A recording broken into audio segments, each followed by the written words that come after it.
Joe is finishing his shift. When he reaches his locker, he finds a letter saying he didn't get the promotion he applied for.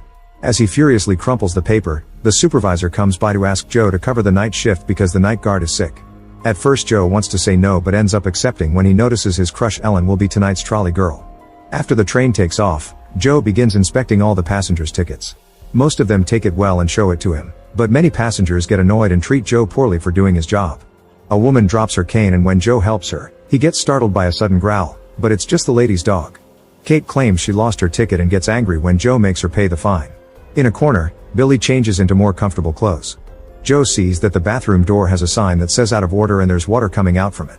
When Joe bumps into Ellen, he finally tries asking her out, however Elle turns him down. The fact passenger Paul is staring makes it all more awkward. For the next few hours, the train continues to travel peacefully under the rain and the full moon, with passengers getting off at each station until only a few are left. When it reaches the woods, a loud screech suddenly echoes in the cars and the train stops. Joe starts crossing the cars to learn what happened and sees a shadow behind a door, but when he's about to open it, he's startled by the speakers. The driver announces that they hit something on the road and asks the passengers to remain calm until they solve it. Then Joe finally opens the door and discovers Ellen's trolley fell. He tries to pick it up but can't, so Adrian ends up picking it up instead. Joe finds 2 sets of keys on the ground and is surprised to hear they both belong to Adrian. There are many passengers panicking, so Joe does his best to go around and calm them down.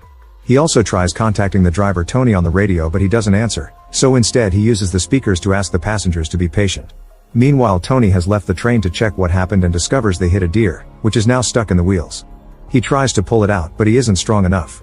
At that moment Tony hears a noise behind him and when he turns around, a mysterious creature attacks him and begins eating him. His blood gets splattered on a window, but the rain washes it away before others can see it. On the train, Joe gets tired of waiting and uses his keys to enter the control car, only to find it empty. He then takes a look outside but doesn't see Tony there either. After telling Ellen to keep the passengers calm with some free snacks, Joe takes a longer look outside yet still finds nothing. Next Joe makes a call to the company's rescue team, who explain they're behind on schedule because the storm has been causing lots of accidents. The phone signal is poor and full of static but Joe manages to learn they'll be there in 4 hours. Afterward Joe informs the passengers of the 4-hour wait, causing them to start freaking out. When he tells them the driver has disappeared, their complaining gets worse, so Adrian has to yell to shut them up. He points out they have no signal on their phone so they should just walk to the next station to call for help. Joe tries to explain it's dangerous and he could lose his job, but the passengers team up against him and he has no choice but to agree to be their guide. After Joe unlocks the door, the group leaves by making a line and walking next to the train, unaware someone is watching from the woods. Eventually they hear something moving among the bushes so Joe and Ellen go to investigate. To their shock, they find Tony's mauled body on the ground. The duo immediately heads back and tells the passengers to get back on the train at the same time howling and growling can be heard in the distance. It takes a few seconds for Joe to unlock the door and everyone rushes aboard in fear. An elderly couple is slower than the others because of their age and when they're finally jumping in, the monster manages to bite Jenny's leg. It even shakes her up and down between the doors before the group can finally drag her inside and lock the car. Afterward Jenny is taken to a seat, where Ellen washes the wound with water and wraps it up the best she can. Billy and Matthew try looking out the window with a flashlight but they can't see anything out there.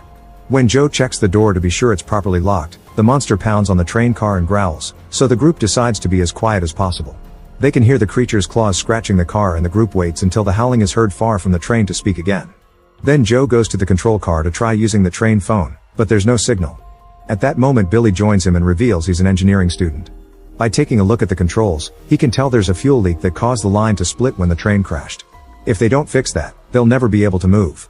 Outside, it's shown that the train's antenna is broken, implying the creature did it. Joe explains the situation to the passengers, who begin discussing what kind of animal is their attacker. Adrian calls it a bear, but Nina points out that bears don't howl. Jenny says it wasn't an animal but something more human, however everyone thinks it's the shock talking. Suddenly they hear noises inside another car and worry that the monster may be trying to get in. Joe grabs a fire extinguisher and goes with Billy and Adrian to investigate. They carefully cross the car and discover the noise is coming from the bathroom. As Adrian gets ready to strike, Joe unlocks the door, only to see Paul fall out. It turns out he was stuck in there since before the crash. The 4 guys go back to the group and Paul is told the whole story, but instead of freaking out about the monster he's sad that he missed his stop. Sometime later they check on Jenny's wound and notice it's getting worse, she's also got a fever. Kate notices Nina is young and scared so she talks to her to comfort her with some stories about her own daughter. Suddenly the creature starts pounding on the door again and then jumps on the roof, causing the train's lights to start failing. At that moment Nina's phone gets signal and she receives a call from her mother, but as she tries to ask for help, the creature bursts in through the window. It grabs Nina by the legs and drags her out as she screams, so Kate tries to grab her hand to help her. However, Matthew drags her back because she would have been captured as well. Then they hear the beast mauling Nina on the roof and her blood can be seen on the windows. Terrified, the group rushes to hide in another car and Kate freaks out because nobody wanted to save Nina. An argument ensues until Jenny's husband Ged yells to make everyone shut up and reminds them they must work together to survive. The train has a box of tools, so the passengers start working on barricading every entry point of the car with pieces from the train itself like the seats. Time passes and everyone gets more depressed by the minute. Jenny and Kate realize they didn't know Nina's name and Jenny admits she was never able to have children even though she wanted to. In a corner, Adrian talks to Joe, explaining he has 2 sets of keys because he has a nice place for his family and a secret apartment for his naughty adventures. He believes in doing what's necessary to get by even if it isn't nice and asks Joe to team up with him to escape, leaving the weaklings behind. Before Joe can reply, Jenny pukes lots of blood and even 2 teeth. Another argument ensues on what to do, but it's interrupted when Joe notices Paul is missing. The barricade was moved and Adrian wants to put it back in place, however Joe and Billy convince him to give them a minute to find Paul. Joe goes into the other car and finds Paul stuck in the bathroom again. While Joe tries to open it, the bathroom light breaks and the beast comes inside from above to attack Paul. Joe has to step back when the door gets damaged during the mauling, and soon the blood is coming out of the resulting holes. He takes a quick look through a hole and is horrified to see Paul's dying body. Then he tries to go back to the other car, only to discover Adrian blocked the door. Speaking of Adrian, he hears the noise and decides to leave the train to save himself, so he removes the barricade on the boarding door. However, it's locked and Joe has the key. Back to Joe, he keeps on pushing the door while watching the monster approach him. When he's about to be attacked, the others finally open the door and drag Joe into the car before blocking the door again. While the group piles up as many things as possible, Adrian tries to break the window with the fire extinguisher to no avail. Unfortunately, the beast is too strong and breaks through the barricade, causing Ellen to freeze. Thankfully, Joe acts fast and moves her out of the way before the monster can hurt her. Then the creature tries going after Joe and as it roars in his face, Ellen stabs it. The monster immediately turns to hit her and sends her flying, so the guys take the chance to jump on it from behind to start beating it up and stabbing it with any object available. Billy gets grabbed by the neck and pushed against the ceiling, only to be dropped when Adrian hits the creature's stab injury with a fire extinguisher. At that moment, Matthew comes through with a fire axe and starts hitting the monster over and over until it's finally dead. Kate has to pull Matthew back as he has a breakdown. Seconds later, the group takes a closer look at the creature and notice a ring on his finger. Like Jenny said, it looks very human-like, so Matthew concludes it's a werewolf. Adrian remembers that people who get bitten transform as well and now everyone is wary of Jenny. While some of the passengers cover up the body, Ged tells the story of a train that got off the rails in this area many years ago. The authorities discovered many bodies missing and others mauled, but an explanation was never found. He concludes the werewolf killed them back then too. At that moment the beast wakes up and howls, so Joe immediately starts pounding its face with the fire extinguisher. In the forest, other werewolves hear the howl of their dying leader. Suddenly Jenny's face starts changing and she growls too. Adrian wants to kill her before she fully transforms, but Ged won't let him. The other passengers also push him back but Adrian fights against their hold, refusing to give up. He breaks through and starts choking Jenny, so Joe punches him to knock him down. Then the group agrees to tie up both Adrian and Jenny using belts.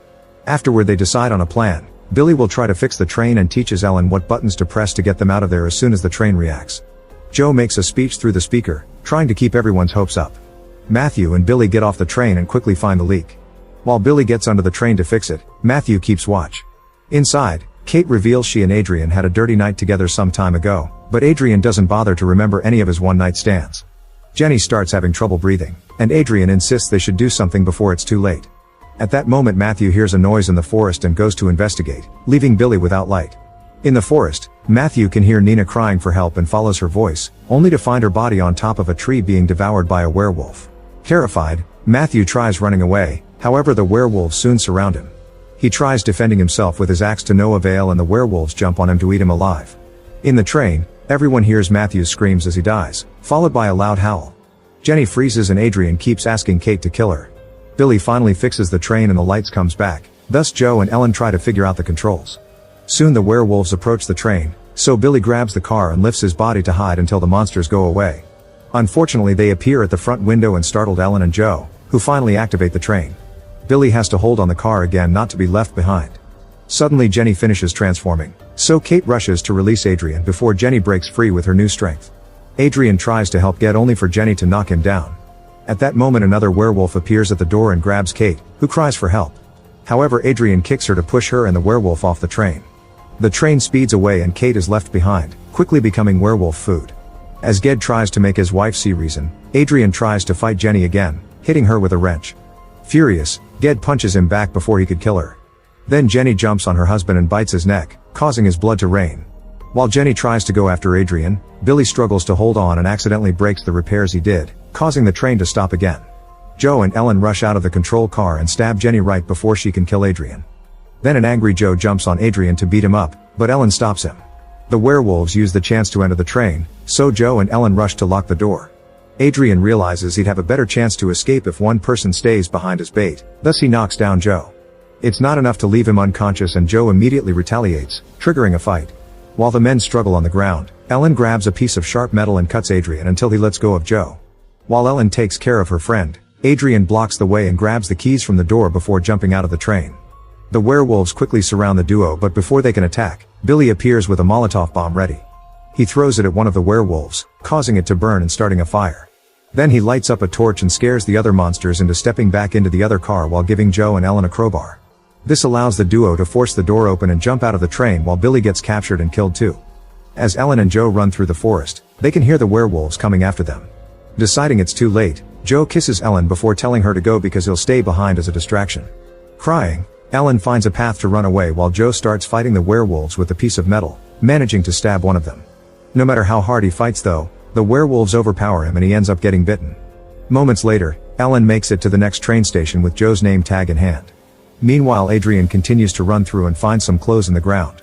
The werewolves suddenly surround him and a newly transformed Joe jumps to attack. Make sure to subscribe and turn on notifications so you can watch more videos like this. Thanks for watching.